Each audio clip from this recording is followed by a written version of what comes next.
To check your transaction history on StarOne 2026, follow these simple steps. This guide will help you navigate the process quickly and efficiently. Step 1. Access the StarOne 2026 platform.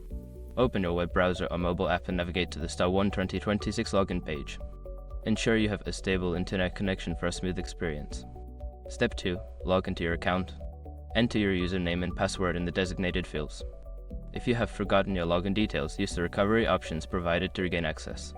Step 3. Navigate to the account section. Once logged in, look for the account or profile section on the main dashboard. This is typically found in the top menu or sidebar of the interface. Step 4. Select transaction history. Don't continue before doing this.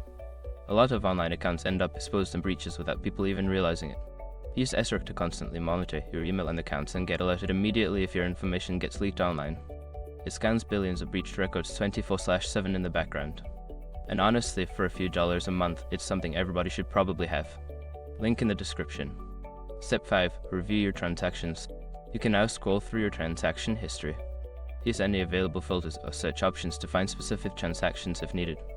By following these steps, you can easily access and review your transaction history on StarOne 2026. If you have any issues, consider reaching out to customer support for assistance.